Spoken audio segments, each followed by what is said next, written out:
You're listening to the Savage Lovecast, Dan Savage's sex and relationship show for grown-ups. If you're under 18, get out of here, young'un. If you're stuck in a relationship quandary, or if you're looking for sexual harmony, well, there's nothing you can't ask on the Savage Lovecast.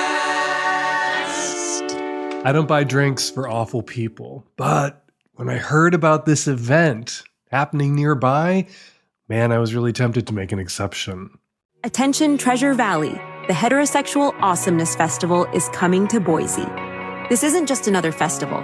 It's a movement, a celebration of faith, family, and freedom right in the heart of Idaho.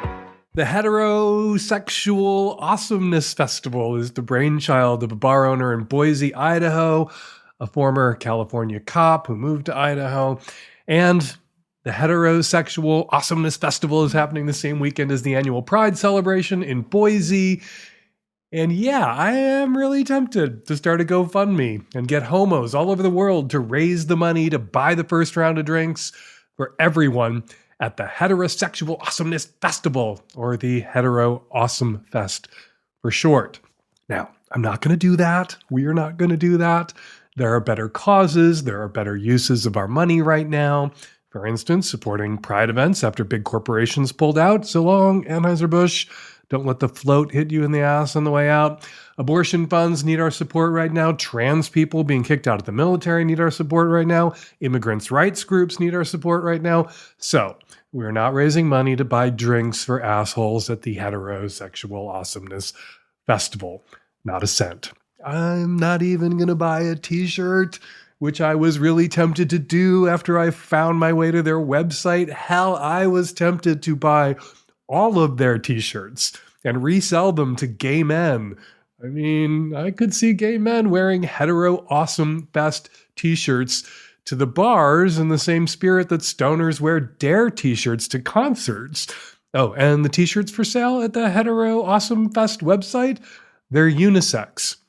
Non-binary t-shirts, so not just for gay men. Lesbians could wear them too. But again, my first impulse, also squashed, was to raise enough money to get the first round of drinks for the awful people at the Hetero Awesome Fest, which you know is going to be a sad-ass sausage fest. You know, like all those failed right-wing dating apps have been, like that pronatalist conference in Austin last month was. NatalCon, it was called. The organizers, men who don't think women should have the right to vote or work outside the home, men who also want to repeal the 1964 Civil Rights Act, the organizers of NatalCon, which was convened to address falling birth rates, they were shocked when basically no women showed up in Austin in the hopes of meeting and mating with the guys at NatalCon. The crowd at NatalCon was 100% trad cons, traditional conservatives, and 95% male. Gay men who complain about straight women in gay bars would kill for numbers like that. But those weren't the numbers. That was not the sex ratio the straight men who gathered in Austin at NatalCon were hoping to see. The organizers of NatalCon 2025 hoped the event would lead to a little baby boomlet. They passed out yellow wristbands to single attendees so they could spot each other and maybe get busy making babies in the hotel that night. But the women NatalCon organizers don't think should vote? Yeah, those women voted with their feet and stayed the fuck away from NatalCon and the men at NatalCon. So, tradcons, you know, the people who are always telling us that two men can't make a baby, learned the hard way. The 200 straight men at a pronatalism conference can't make a baby either. But you know, if we didn't have so many better things to be spending our money on right now, here's why I would pick up the tab for the first round of drinks at Hetero Awesome Fest if I could. I would do it first to show them we're not bothered. And really bothering us or thinking they're bothering us is really what this trolley event is all about. There are 5 Hetero Awesome Fest ambassadors listed on their website. The organizers, who I hope you're sitting down, are all men, and according to the website, they are a fearless crew of well-known truth-seeking digital warriors who don't blink at the woke mob's whining. getting the first round would be a way of saying, hey, we're not whining, we're buying, bottoms up. Because here's the thing about gay people that these people don't seem to understand.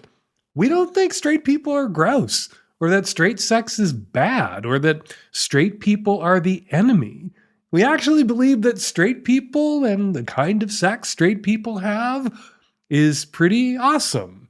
Gay people have sex for the same reasons straight people do. Most of the time, we have sex for pleasure.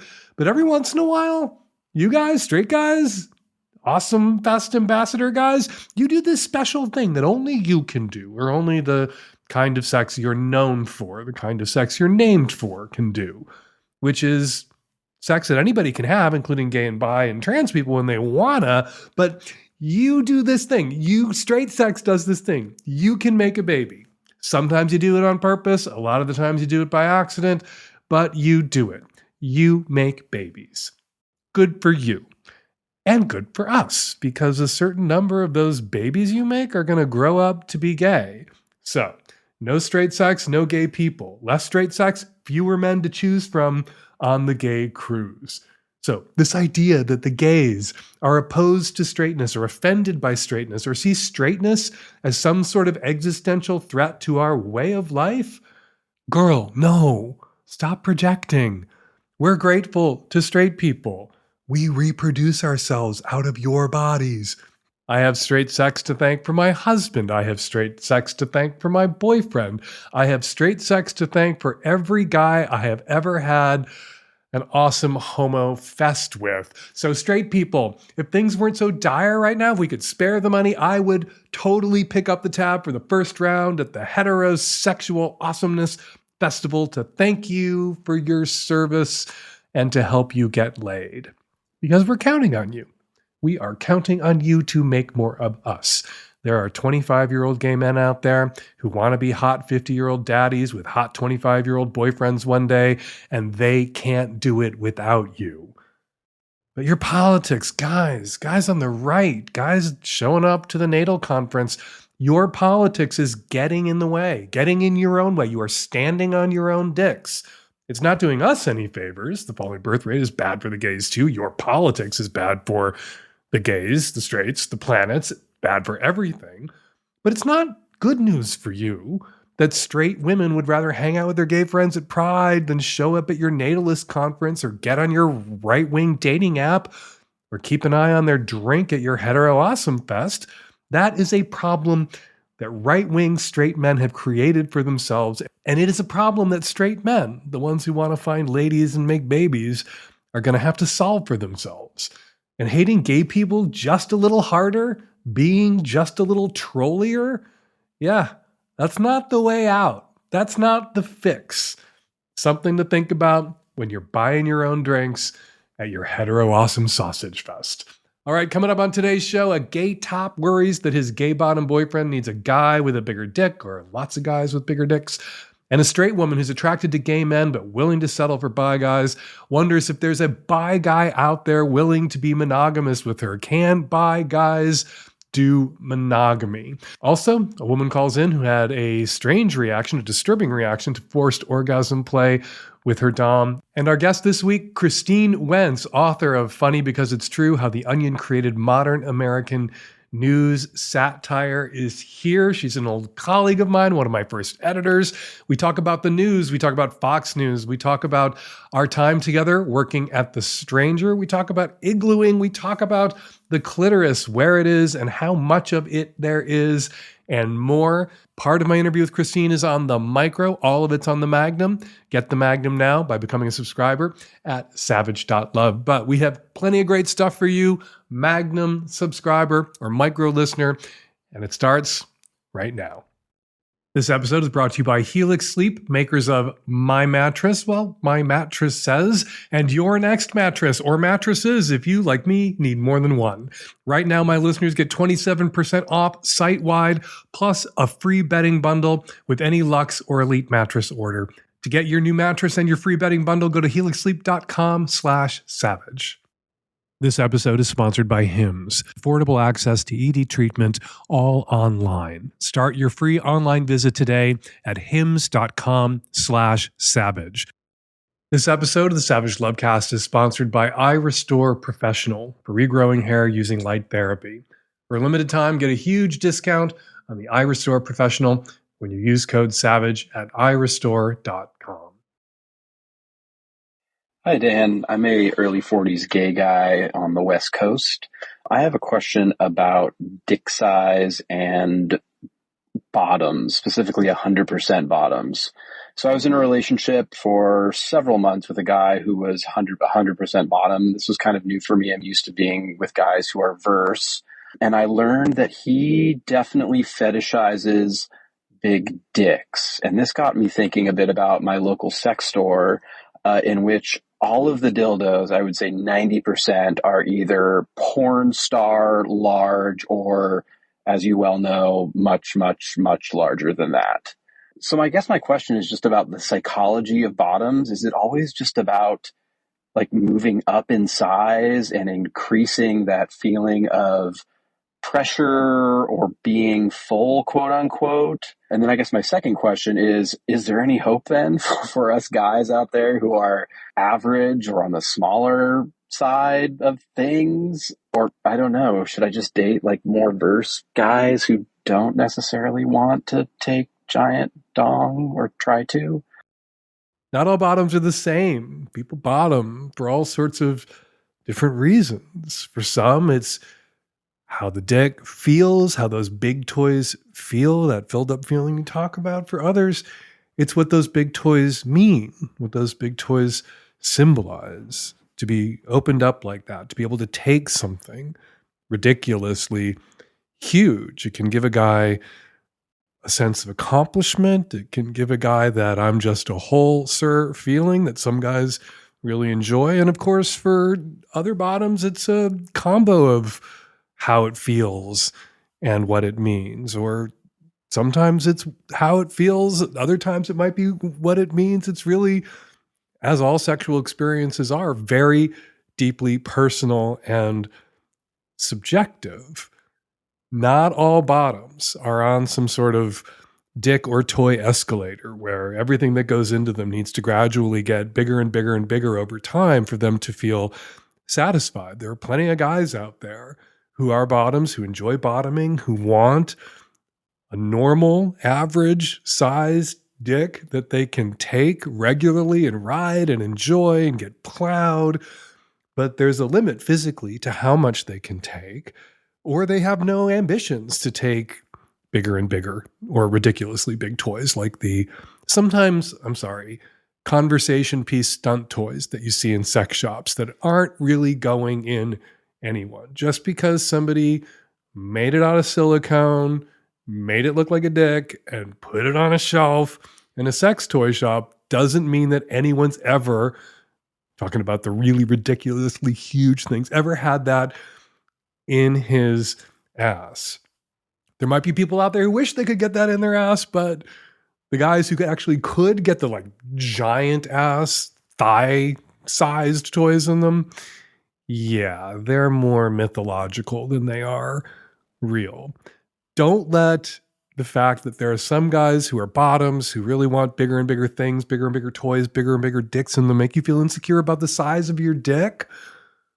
Or the possibility out there that there is a bottom who's right for you, who regards your dick as the perfect size insertion toy for him. Those bottoms are out there. But also you could be with a guy who loves you, loves your dick, loves getting fucked by you and your dick, and every once in a while wants to go deep with the douching and play with bigger toys. And you can be the perfect guy for that too. There's nothing inadequate about your dick. If the guy you're with enjoys your dick, but also enjoys big toys too, that doesn't mean he wishes your dick was one of those big toys or that he's always in the mood to take a big toy. But if you don't want to be with somebody where you feel like your dick is in competition with the biggest and most ridiculous toys you can get at the sex toy shop, go find a guy, verse or otherwise, who doesn't want to endlessly upgrade, doesn't want to climb onto the dick or toy escalator and just go and go and go up and up and up and up. Those guys are out there. You know what I'm looking forward to doing tonight? I am looking forward to crawling into bed because, not to brag, I have myself a Helix sleep mattress. Actually, I have more than one. Smell me. The Helix lineup offers 20 unique mattresses, including the award-winning Luxe collection. That's ours. The Helix Elite collection, a mattress designed for big and tall sleepers, and even a mattress made just for kids. To figure out which mattress is right for you or which mattresses are right for you, take the Helix Sleep Quiz to find your perfect mattress in under 2 minutes, and your personalized mattress will be shipped straight to your door free of charge. And with their 100-night sleep trial, you can try out your new Helix mattress, see how your body adjusts, and if you decide it's not the best fit, you are welcome to return it for a full refund. Helix offers models with memory foam layers to provide optimal pressure relief if you sleep on your side like me, or models with a more responsive foam to cradle your body for essential support in stomach and back sleeping positions, plus enhanced cooling features to keep you from overheating at night. Not to brag, but we really rely on that cooling feature at our place. Right now, just for my listeners, Helix is offering 27% off site-wide, plus a free bedding bundle. That's a sheet set, a mattress protector with any Luxe or Elite mattress order. Go to helixsleep.com/savage now to get your new mattress and your free bedding bundle. Let them know the Lovecast sent you by going to helixsleep.com/savage. With Helix, better sleep starts now. Hi, Dan. I've been thinking about this topic since you had your guest on talking about cis women dating bisexual men. So I am attracted to men who seem gay but, aren't gay. I'm a cis female, heterosexual, and I've been totally open to dating bi men in my life. But one issue that I've been coming across that is just a hurdle I don't feel like I can get over is I'm not non-monogamous. I'm very much monogamous. I'm an introvert. I want to find my forever person.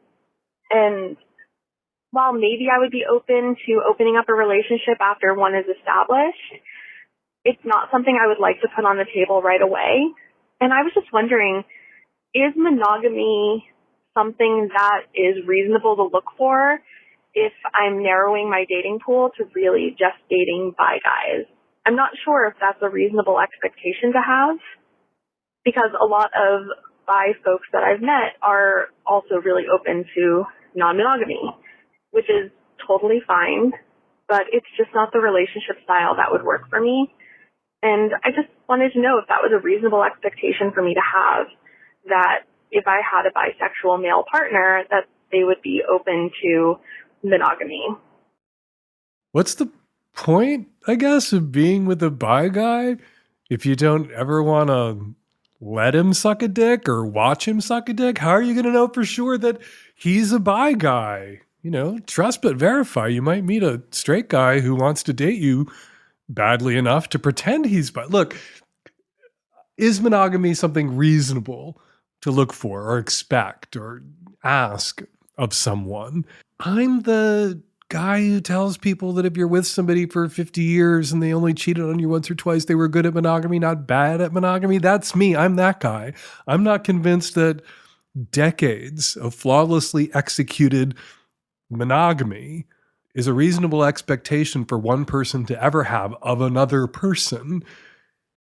But it's a perfectly reasonable thing to want. It's a perfectly reasonable thing to ask.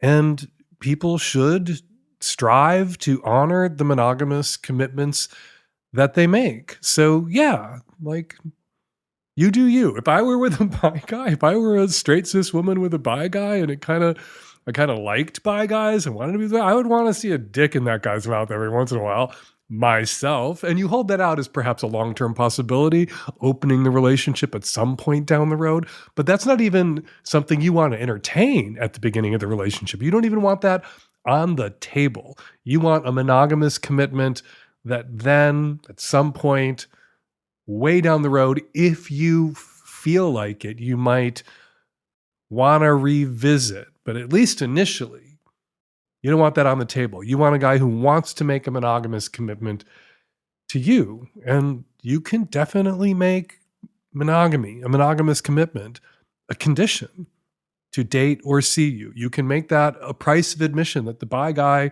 who wants to be with you is going to have to pay to be with you. And yeah, there are definitely bi guys out there who can honor monogamous commitments. It is an awful, terrible, no good, very bad, biphobic stereotype that bisexuals can't honor monogamous commitments. A biphobic stereotype that is every once in a while reinforced by a bisexual person who made a monogamous commitment to an opposite sex partner and only then realized, perhaps years later, that they were bisexual and wants a pass to go and sleep with people of the same sex now that they know that they're bisexual. They feel, some of these bisexual people who write to me or call me, that they're owed an out from the monogamous commitment that they made because they're bisexual. Now, I don't hear from and don't get those kinds of calls from bi people who've made monogamous commitments that they aren't chafing under. So my sample is skewed, but yeah, every once in a while you will hear on this show or read in my column a letter from somebody who's bi and in a monogamous relationship who feels entitled to a hall pass, if not from their partner, then from me. And that can create a distorted impression of bisexuals who've made monogamous commitments. Bisexuals who make monogamous commitments are just as likely to honor those monogamous commitments as monosexuals who make those monogamous commitments, which is to say, you know, not always perfect. Because, you know, monosexuals who make monogamous commitments don't always honor them. The world is full of heterosexual men and women who are cheating on their opposite sex heterosexual partners. The world is full of gay men in monogamous relationships every once in a while who are cheating or have cheated on the gay men they made monogamous commitments to. Lesbians make monogamous commitments that they violate. And yeah, so you might wind up with a bisexual male partner who made a monogamous commitment to you and then violates that monogamous commitment, but it won't be because he's bisexual, because the gay guys who violate the monogamous commitments they made aren't doing it because they're bisexual or gay. They're just doing it because they're human. It is a human thing to fail at the monogamous commitments so many humans are pressured often into making. There's a lot of muds out there, a lot of people who are monogamous under duress. Perhaps bisexuals are overrepresented among the muds. That is a possibility. But this is a very long answer to a very simple question. Your question was, is monogamy something reasonable to look for if I am just dating bi guys? With the caveat that I'm not sure monogamy is ever reasonable for anybody to expect over the multi-decade presumed course of a long-term committed relationship. Yes, it is perfectly reasonable for you to want to be with a bi guy. A lot of bi guys out there who want to have women as their partners. A lot of hetero romantic bisexual guys out there. A lot of bi guys out there complain that women won't date them because they're bi. And so, yeah, put it out there. You are into bi guys. You want to be with a bi guy. But that bi guy who wants to be with you, the price of admission, never a dick. Never a dick ever again in his mouth. Unless you should change your mind 15 years down the road. Got dick? Are you a person currently endowed with a penis? Sometimes it's not easy having one of those things. If ED is getting you down and keeping you down, I recommend you try Hims. Hims can help you get your confidence back up, and sometimes that's what matters most. Hims provides access to treatments that can help you stay hard and last longer so you can be ready whenever the mood strikes. Hims is changing men's healthcare by providing you with access to affordable health treatments from the comfort of your couch. Hims provides access to a range of doctor-trusted ED treatments like chewable hard mints and Viagra and Cialis and their generics for up to 95% cheaper. The process is 100% online, so no need for uncomfortable doctor's visits. Just answer a series of questions on their site, and a medical provider will determine the right treatment option. If prescribed, your medication ships directly to you for free. No insurance is needed. One low price covers everything from treatments to ongoing care. Hundreds of thousands of subscribers have placed their trust in Hims and been rewarded for it, and Hims can help you find the ED option that works best for you. Start your free online visit today at hims.com/savage. That's HIMS.com/savage for your personalized ED treatment options. Let them know the Lovecast sent you, hims.com/savage. The products mentioned are chewable compounded products which are not approved by or verified for safety or effectiveness by the FDA. Prescriptions require an online consultation with a healthcare provider who will determine if appropriate. Restrictions apply. See website for details and important safety information. Subscription required. Price varies based on product and subscription plan. Hi, Dan. So my partner and I were playing the other day, and we initially started off with impact play, but I thought I was up for the pain that day, and I wasn't. So we pivoted, and we were playing with forced orgasms, and that was really fun. It was intense, but in a different way that I could handle. After it had been going on for a little bit, at the end, after I came, I don't know how many times, he held the vibrator down. Like, I didn't get a break. He just held it down. And it was a wand that was on full blast. It was overwhelming, but in a good way. And I liked it. I liked the challenge. So I stayed in it. And out of the blue, I dissociated. I suddenly felt like my mind and my body were two different things. I felt like I was kind of a hollow shell, and what was happening to me wasn't me. It wasn't subspace. It was very different. Subspace is usually kind of, for me, a euphoric experience. This was numb, pure numbness. And I eventually, after it didn't last too long, maybe a minute or so, 2 minutes, I was able to push his hand away, and then I rolled over into the fetal position, and I just laid there. I couldn't do anything else. And he was amazing and picked me up, and he didn't know what was happening, but he just held me. And it was a very different experience than subspace. Usually I would kind of lean up against him and be very loving, and there would be a connection still there. Here I was, and he said I wasn't present. I was gone. Afterwards, kind of after I came out of it and it processed a little bit, it was really uncomfortable. I've never experienced that before. I've heard of it. I don't want to ever experience it again. It was scary. I didn't feel violated.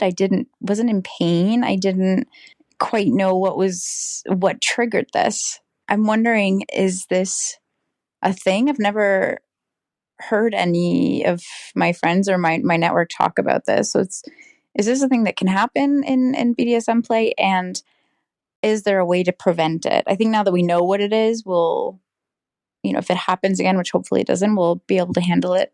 What is provoking this, and how do I avoid it next time?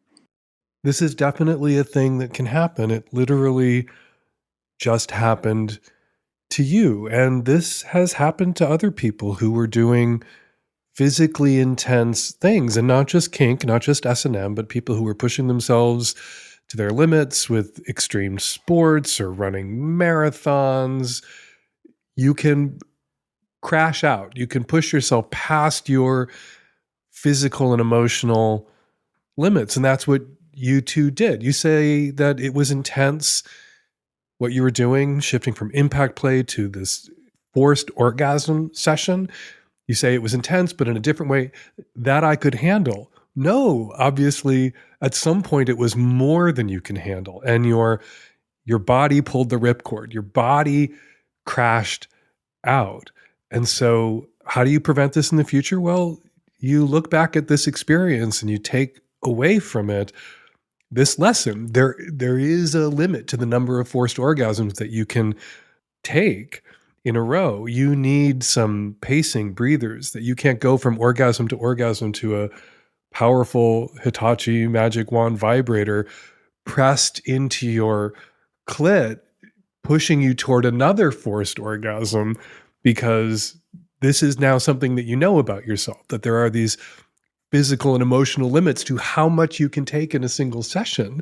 And one of the great things about having a regular play partner for S&M is that you can discover these outer limits of what you can endure with somebody who then, because you're going to play with them again, can push you not to that point, not all the way to that point, to this now identified physical and emotional limit that you have, but bring you close to it and then back off and give you a moment to breathe.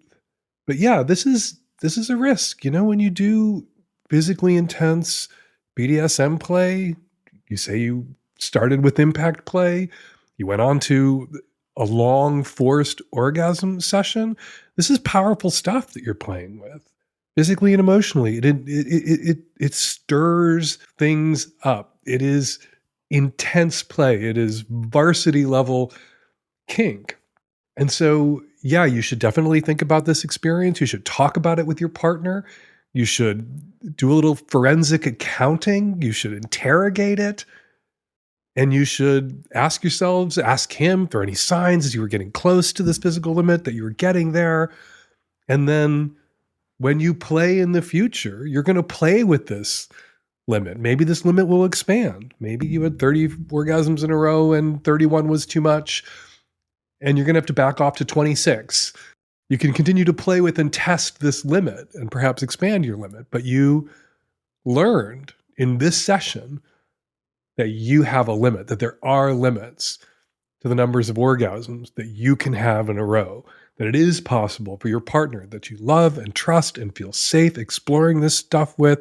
It is possible for him to push you with your consent for your mutual pleasure too hard, too far. And so you're going to have to back off a little bit together. But don't pathologize this. A lot of people who push their bodies will eventually, in some way, discover that they've stumbled into pushing their bodies past their bodies' limits. What complicates this is that you were doing it not like a marathon runner pushing herself past her physical limits. It wasn't something that you were doing all on your own. This is something you were doing with a partner.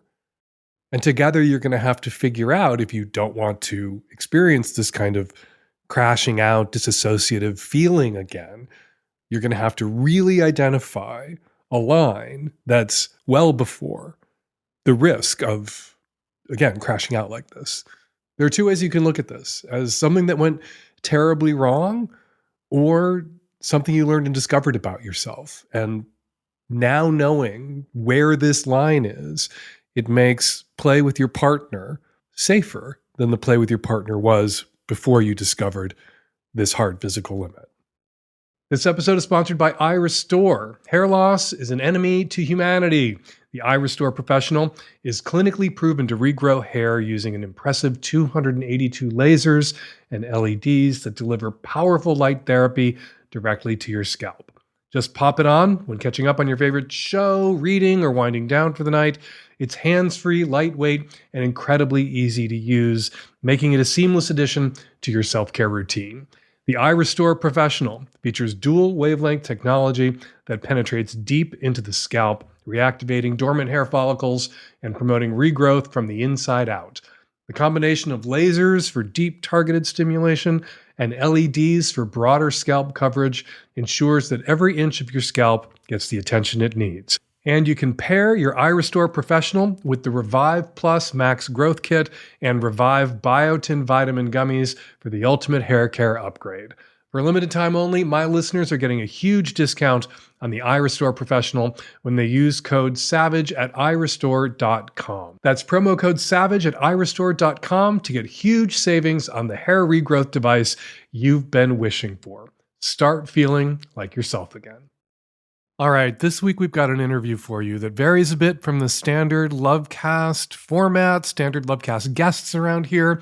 This week, I chat with Christine Wentz. She's an old pal, one of the first editors of The Stranger, where I got my start, where Savage Love got its start.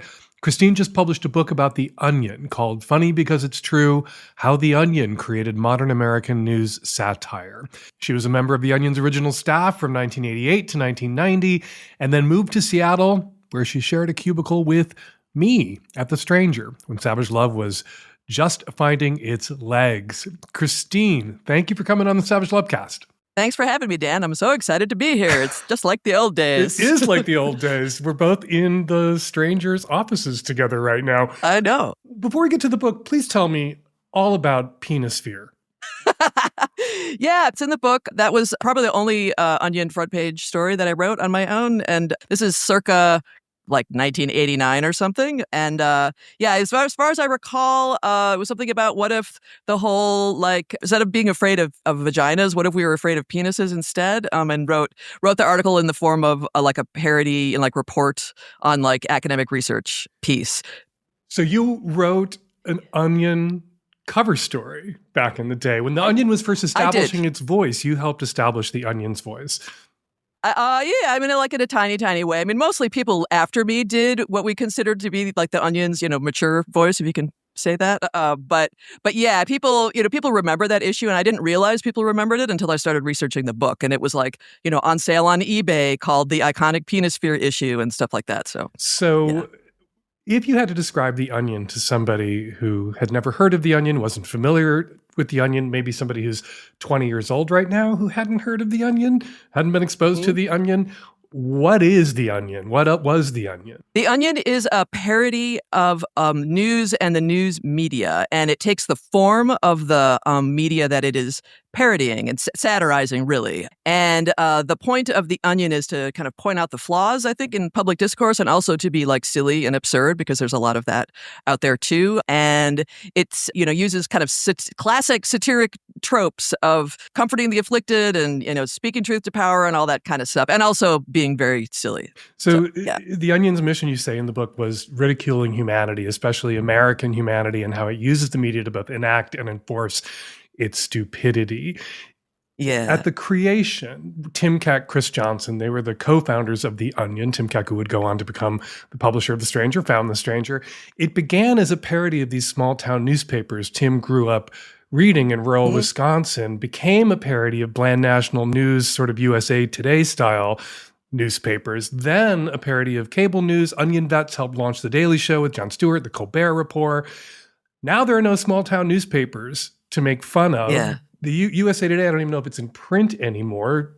People aren't watching cable news as much as they used to.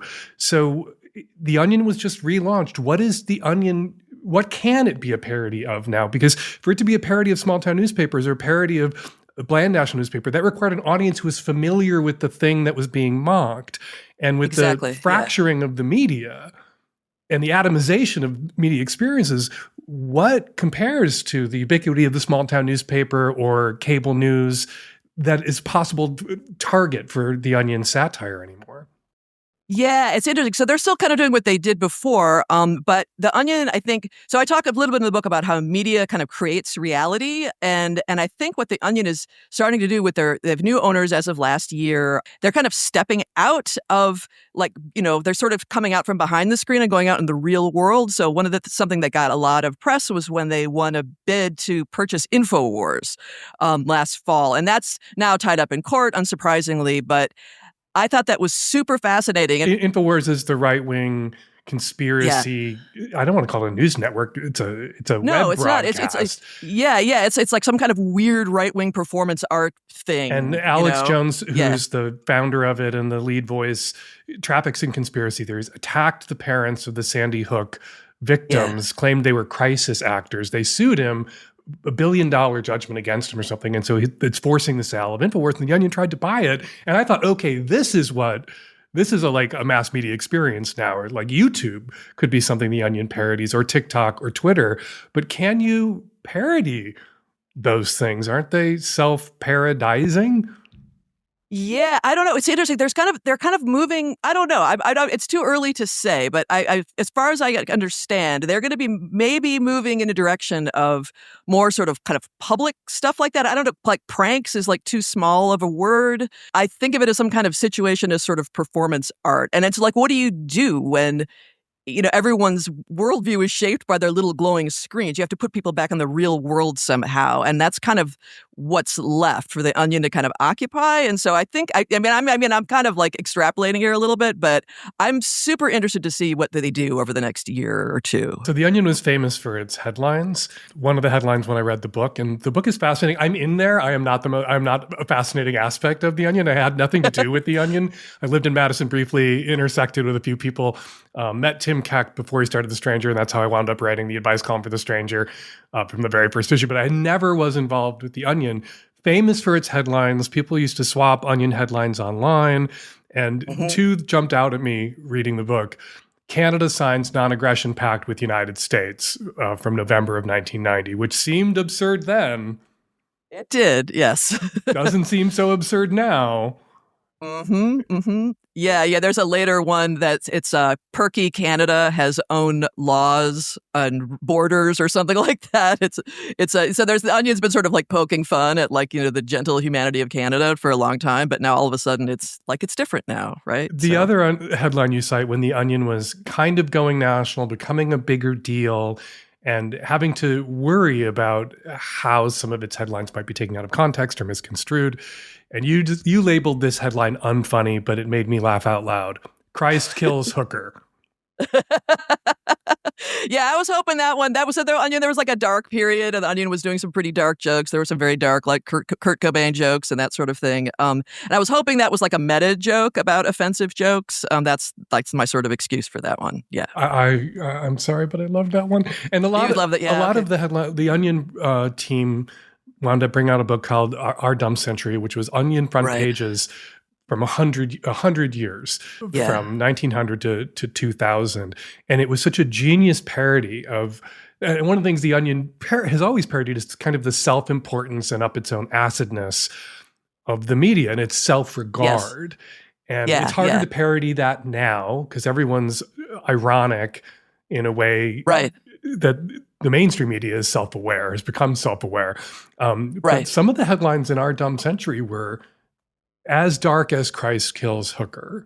No, for sure. No, Our Dumb Century is absolutely brilliant. I mean, it's an absolute classic. You should still read it now. It came out in 1999. It won the Thurber Award for American Humor. It's absolutely brilliant. It's like one of the funniest books ever written, I think. But it does require a certain familiarity with what the front page of a newspaper looked like.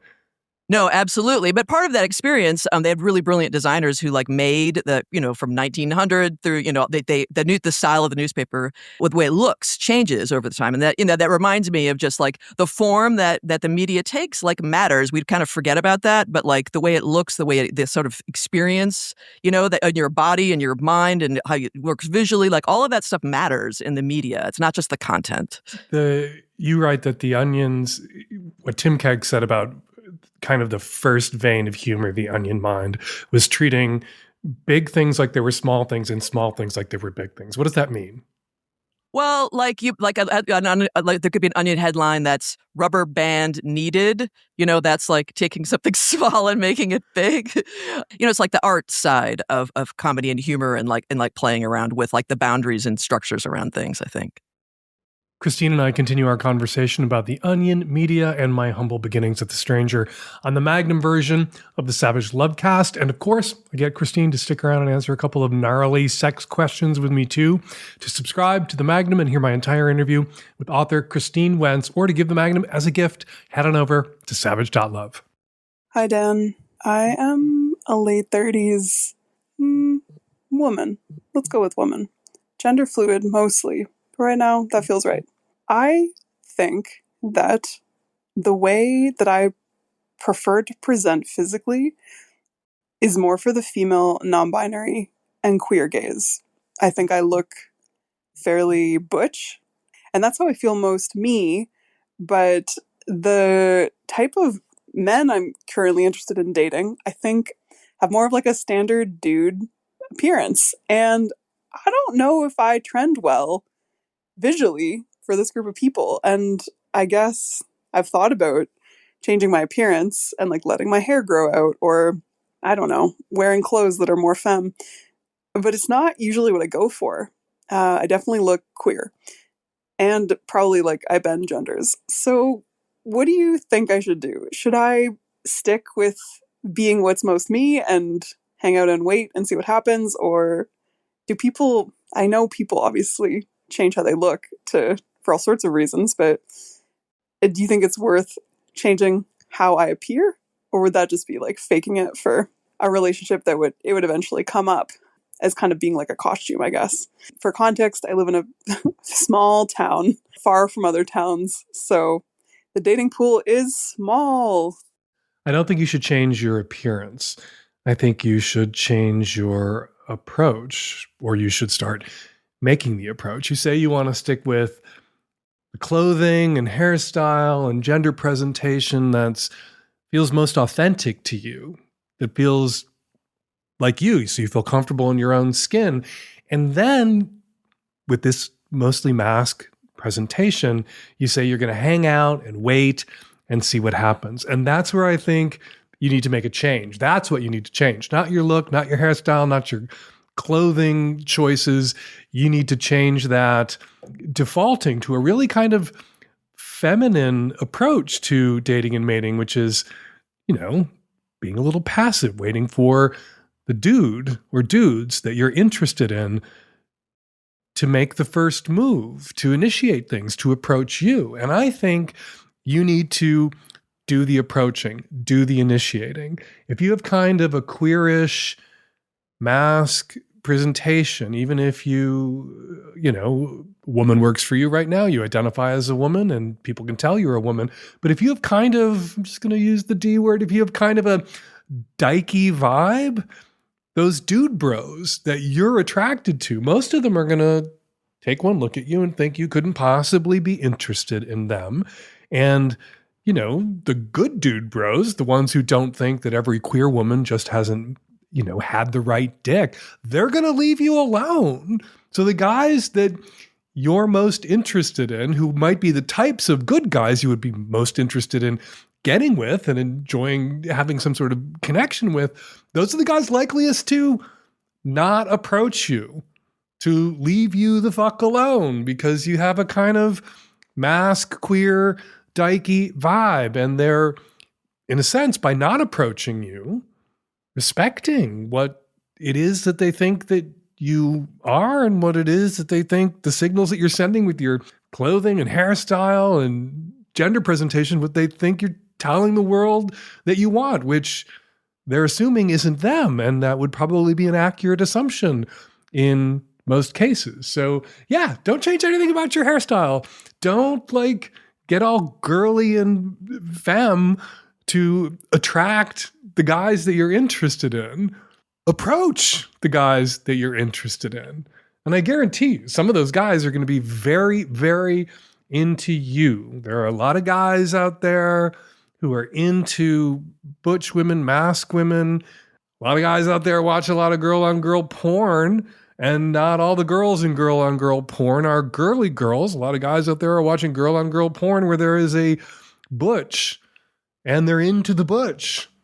Some of them are going to be into the butch, and some of the guys that you're interested in could be one of those guys who are into butch women. But have enough respect for butch women to assume that accurately most butch women wouldn't be into them. So yeah, the fix here is not to change your appearance, but to change your approach by making the approach. All right, time for listener feedback. First up, some of the comments about last week's show from the very lively comment threads at savage.love. Says, no cute name. To the caller whose husband cheated on her when she was 5 months pregnant, I found Dan's advice rather sad, except for the end where he suggested that she stay for now. Nothing's written in stone. She can decide that for now she wants to stay. If that feeling changes, she can leave. But also, there is life after divorce, and some of it is very good indeed. Says Shani, to the woman who's feeling insecure about having a threesome with two people who are supposedly hotter than she is, get out of your head. It sounds like you've never actually met either of these people in real life. They might just be really good at curating an online existence. Who knows what they actually look like in person or how you'll feel when you're with them in the flesh. And finally, says Dave C. Cowley, to the person hurting because someone didn't love them back, sometimes in life you meet the person you need at this time in your life, and sometimes, unfortunately, you aren't the person they need at this time in their life. It's nothing you did wrong. You just didn't connect at the right time for both of you. Wise words, Dave. Thank you also for your comments, Shani, and no cute name. For more listener comments, go to savage.love, click on the latest Lovecast or column or struggle session, scroll down to the bottom, and you will find my readers and listeners sharing thoughtful comments, and sometimes, every once in a while, they have better advice for the caller or the reader than I do. Check out the comments. Join the convo now at savage.love. All right, now, some of the voicemails Savage Love listeners left on our answering machine this week. Hey, Dan, it's the Magnum sub that you mentioned last week calling in as a poppers-loving straight woman to say, no way are they just for men. Double Scorpios poppers have played a big role in some of the most delicious sexual moments of my life. When I take a sniff, I instantly feel all warm and melty and turned on and close to my lover. They'll help anyone prepare for anal by relaxing your muscles as well as your mind, making it a very useful tool for women. And on that note, Dan, I'm happy to report that the next time my well-endowed lover was in town, we were able to have anal more successfully. But they aren't only for that. My favorite way to enjoy them is simply in missionary position, kissing very deeply. I just find that we melt into each other and it feels like we become one. I also like to take a couple sniffs, then hand the bottle to my partner and take his cock in my mouth for the first time while he sniffs, which is really delicious for both of us. And ditto, my pleasure is out of this world when he goes down on me the same way. It can also be fun to have a sniff the first moment that he enters me, or even in the pool with some silicone lube. But I totally agree with you that they are best enjoyed in moderation. Because it makes sex so good, it can make it hard to have sex without. So save them for a special night, not every night. We're definitely reaching for them a lot less to give our brains and bodies a break. Lastly, fuck lying RFK Jr. and the FDA for shutting down our beloved Double Scorpio. I really hope that you'll be able to even find poppers to try in this crazy country. Hey, Dan, longtime listener. I'm calling with a comment for episode 966. I love the idea of having M&Ms on hand in case someone we know needs abortion pills, but I also wanted to encourage you and listeners of the Lovecast to donate to the National Network of Abortion Funds, which is a coalition of funds all over the country that help pay for in-office and medication abortion, as well as travel expenses for people who can't get access in their own state. The Northwest Abortion Access Fund is your local fund, and my local fund, Baltimore Abortion Fund, both work with people who are traveling from all over the country in states where they just can't get care. Between now and May 31st, the National Network is hoping to raise $2.5 million, and they've got about $225,000 left to go. I bet that Savage Love listeners could blow that goal out of the water. Go to nnaf.org to donate. Oh, hey, Dan, I have a comment to add to the woman who thought she's going to be the least hot person in the three-way. And, you know, people, they know they're hot. They like being hot. They love being hot. I mean, all the reels and posts and Instas of people just like, oh, you caught me washing my car. Oh, aren't I hot? Oh, you caught me picking out veggies in the supermarket. Aren't I hot? They love being hot. They love being looked at. They love being worshipped and thought of as hot. So don't worry about not being the hottest one because they love being the hottest ones, even if it's true that they're hotter than you. And we're going to leave it there. Got a question for me? Go to savage.love/askdan to record and upload your question directly onto our website. Or you can make a voice memo and email us your question or your comment to q@savage.love, or you can call us at 206-302-2064 and leave us a message. We're clearing out the Savage Love merch closet to make room for some brand new Pride gear. That means everything at savage.love/shop is 40% off right now. T-shirts, mugs, hats, all of it, but only while supplies last. Go grab some before it's gone. That's savagelove.shop. And this weekend, Hump 2025 Part 1 is coming to Portland, Maine, Kansas City, Cincinnati, Austin, Los Angeles, Brooklyn, Denver, Palm Springs, and Milwaukee. It is a big Hump weekend all across the country. Grab your tickets now at humpfilmfest.com. Don't miss your chance to watch this amazing collection of hot, funny, filthy, ethically made short porn films sitting next to strangers in the dark the way your grandparents used to watch porn. It is really the best way to watch porn. And you can get a taste of the show, see what's on offer by checking out the trailer at humpfilmfest.com when you get your tickets. Follow me at Blue Sky at Dan Savage. Follow me on Instagram at Dan Savage and Threads at Dan Savage. Follow Christine Wentz on Blue Sky at Clearwing3. Her new book, Funny Because It's True, which has received outstanding reviews from people who didn't share a cubicle with Christine back in the day, reviews in the New York Times, Washington Post, and other publications, is out now. The Savage Lovecast is produced every week by Nancy Hartunian and me and Nancy and the tech-savvy at-risk youth. We will all be back at you next week with an installment of the Savage Lovecast. Thank you for downloading.